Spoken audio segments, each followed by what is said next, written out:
उपस्थित सर्व मान्यवरांना विनंती आहे, कृपया आपण स्थानापन्न व्हावं. बसून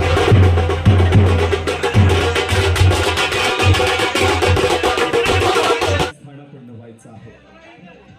पुन्हा एकदा जोरदार टाळी. चला जोरदार टाळी.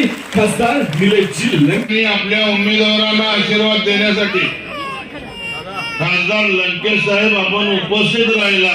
माझं गाव आणि आमचे सर्व कार्यकर्ते भारावून गेलेले आहेत. आपल्यासारखा नेता आम्हाला आशीर्वाद द्यायला आला असेल तरी नक्कीच आहे. त्याचप्रमाणे खासदार महोदयांबरोबर इथे उपस्थित असलेले लाखे साहेब आणि अल्ताफ शेखजी आणि काकडे सची नगरसेवक आणि नामदेव थोरात दादा, विशालजी पवार आणि महेश माधर, आपणास विनंती आहे आपण समोर यायचं आहे. सेवक आणि नामदेव थोरात दादा, आपणास विनंती आहे आपण लंके साहेबांचा या ठिकाणी सत्कार करायचा आहे. खासदार साहेबांचा या ठिकाणी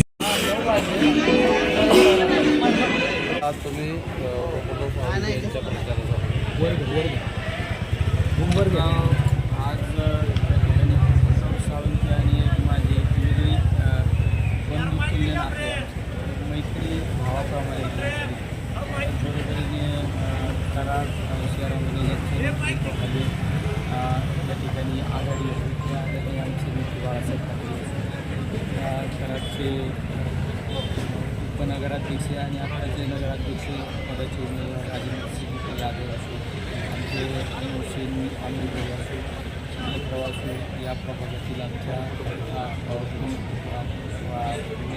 मीनाजी कोटेकर, पुतळेकर या प्रचारासाठी आणि लोकांप्रेमी सगळ्यांना विनंती आहे आपण या ठिकाणी पाहिल्यानंतर निवडणुकीमध्ये हा निकाल आजच जाहीर झाल्यासारखं आहे. निश्चित आमचे पोपटरावचे सर्वाधिक मतदान निवडले. एक लोकप्रिय उमेदवारी आमचा, लोकांच्या सेवेसाठी सदैव असणारा 24 तास 365 दिवस जे आपण म्हणतो टॅगलाईन, त्याप्रमाणे काम करणारे आमचे पोपटराव. शरद पवार साहेबांच्या वादीकडून सगळे मोठ्या प्रमाणात स्थानिक स्वार्थी संस्थांमध्ये वेगवेगळ्या आघाड्या केल्या गेल्या आहेत. एकंदरीत तुम्ही फिरता काय पद्धतीचं सध्याचं राजकारण आहे? शेवट तुम्ही पाहिला असेल, लोकसभा हा एक 25 लाख लोकांचा लोकप्रतिनिधी असतो, तो संसदेत जाऊन बसतो आणि आमदार हा विधिमंडळात जाऊन बसतो. पण केंद्र सरकार असो किंवा राज्य सरकारचा जो निधी असतो तो तळागाळापर्यंत पोचवण्याचं काम त्या ठिकाणचा नगरसेवक करत असतो. आणि नगरसेवक हा कुठल्या पक्षाचा कुठल्या पार्टीचा, तर त्याच्या चांगल्या विचाराचा जर नगरसेवक निवडून आला तो निश्चित त्याच्या सत्तेचा फायदा सर्वसामान्यांपर्यंत जाऊ शकतो. तुम्ही पाहिला असेल, आदरणीय पवारसाहेब हे सर्वसामान्यांचे नेते म्हणून आज ओळखले जातात. शेतकऱ्यांचे नेते, बेरोजगारांचे नेते म्हणून पवारसाहेबांची ओळखली. त्यामुळे पवारसाहेबांचं अजिंठा काय, तळागाळापर्यंत शासनाच्या योजना गेल्या पाहिजेत. त्यासाठी एखादा आघाडी जरी करण्याची वेळ आली आणि चांगल्या विचाराचे लोक आपल्याला बरोबर घेऊन जर खऱ्या अर्थाने त्या परिसराचा जर विकास होत असेल तर अशा ठिकाणी आघाडी केली तरी चालेल. शेवट आपला महत्त्वाचा अजेंडा काय की सर्वसामान्य लोकांना आधार देणे, त्या ठिकाणचे प्रश्न सोडवणे हा अजेंडा असल्यामुळे पवारसाहेबांनी त्या ठिकाणी बऱ्याच ठिकाणी असं काही आघाडी केली आहे. राज्यात महत्त्वाचं म्हणजे ज्या आघाड्या होत आहेत, युतीतले घटक पक्ष असतील तर महाविकासाकडे ते एकमेकांसोबत जात आहेत. मात्र एकंदरीत सर्वत्र ट्रेंड हा भाजपा विरोधात सर्वजण एकत्र येतात पाहायला मिळेल.